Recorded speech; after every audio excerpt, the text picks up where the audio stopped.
With us now, White House National Security Communications Advisor and Assistant to the President, retired Rear Admiral John Kirby. Admiral, thank you so much for being with us. What is your top goal? What is the President's top goal to get accomplished in this NATO conference?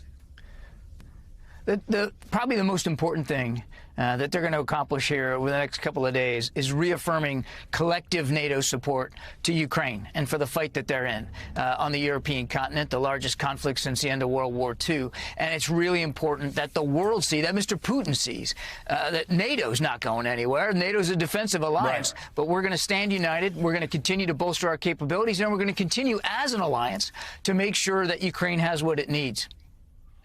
Well, you know, Admiral, it seemed we had been hearing great news last year about European governments agreeing, as well as Japan, agreeing to pay more of their budgets in defense spending. And we heard more and more had reached the 2% threshold. And yet a lot of reports leading into this NATO conference that Europe is lagging woefully behind, and especially the Germans. You know, right after the invasion, we'd heard the Germans saying they were going to step forward and they were going to actually spend more on their defense budget than the Russians. That's not happening. And the U.S. is still carrying the disproportionate share. What needs to be done? How much closer to their doorstep does this have to be before all European countries start carrying the burden along with the United States? Well, Joe, I'd argue that they are stepping up. Now, there are about 7 or 8 of the NATO allies that aren't at the 2% level of spending on defense, 2% of their gross domestic product. But most of them, almost all of them, have a plan to get there, and they're working their way to it, and that includes Germany. When the president took office, 9 allies, only 9 NATO allies were meeting that 2% pledge. Now, today, 23 of them are. So there's been progress made. Now, I don't want to sound Pollyannish, Joe. Obviously, there's more work that needs to be done. More of these countries need to continue to spend an appropriate amount on their defensive capabilities, because the alliance obviously is more viable, more relevant, and stronger than ever before, and we want to keep it that way. And so I think one of the messages you'll hear from the president at this summit this week is obviously gratitude for those nations who have stepped up, but urging those that still haven't gotten there to make sure that they do. Admiral, obviously the backdrop among many, the 2 wars, Israel, but also the latest news out of Ukraine, where, among other buildings, a children's hospital was obliterated. And I'm wondering what tangible results, what tangibly can be considered at this NATO conference to shore up Ukraine at a time like this?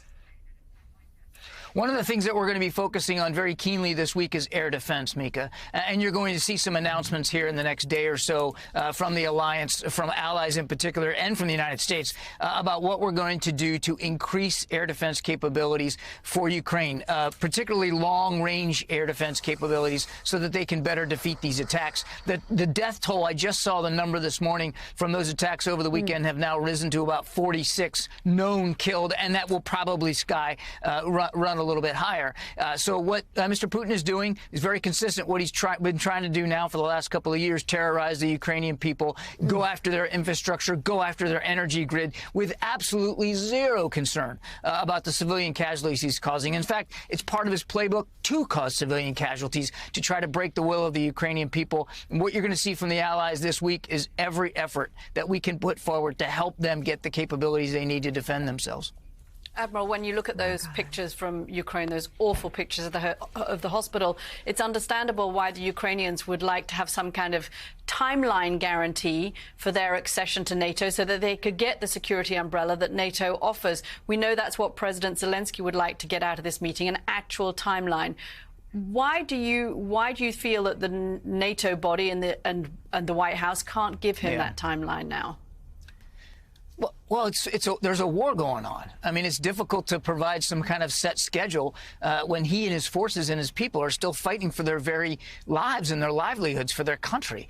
And the focus has rightly got to be on helping them win that conflict. Now, I'll say a couple of other things. You will hear a very strong reaffirmation by NATO allies this week about the fact that the alliance is definitely going to be in Ukraine's future. No question about that. And you're going to hear about what that bridge to NATO is going to look like more specifically. Just as critically, you're going to see the countries, all of them, who have signed bilateral security agreements with Ukraine, including the United States, just did it in Italy a couple of weeks ago, meet together to flesh out plans to make real those bilateral security agreements, to make tangible the commitments that we're making to ensure Ukraine's defense after the war is over. Because however the war ends, whenever it ends, and we don't know when, they're still going to have a long border with Russia, and they're still going to have very significant defense needs with an aggressive neighbor next door, and they're going to need to know, and they will, that the international community will stand beside them, and we will continue to provide them the defense capabilities and the ability to improve their own defense industrial base to meet that need. Yeah. You know, really quickly, Admiral, before we let you go, we know you've got a tight schedule today, but you look at the fact that the United States and our NATO allies have a combined GDP of $54 trillion annually, compared to Russia's 1.3, 1.4, 1.5 trillion. This with a little bit of work and a little bit of investment. I mean, we can still, democracy still can prevail here. Again, what's the president's message to our allies? That they need to continue to improve their defense spending. They need to meet, and if they can exceed that 2% pledge, that they need to continue to stay strong and united in the face of Putin's aggression. And quite frankly, is that Germany we need to start investing. Admiral? Is Germany doing enough? They can do more, Joe, no question about it. And they've said so themselves. The Chancellor Scholz has said so himself. They know they need to do more, but they've got a plan, Joe. They do have a plan. And that's what I want to, all the remaining countries that are not at that 2%, almost all of them have plans to get there. They're taking this seriously. They're looking at what Mr. Putin is doing. They realize the effect to the security landscape in Europe, and they're trying to step up. Awesome. All right. White House National Security Communications Advisor and Assistant to the President, retired Rear Admiral John Kirby. Always good to have you on the show. Thank you, Admiral, so much. Thank you for coming on.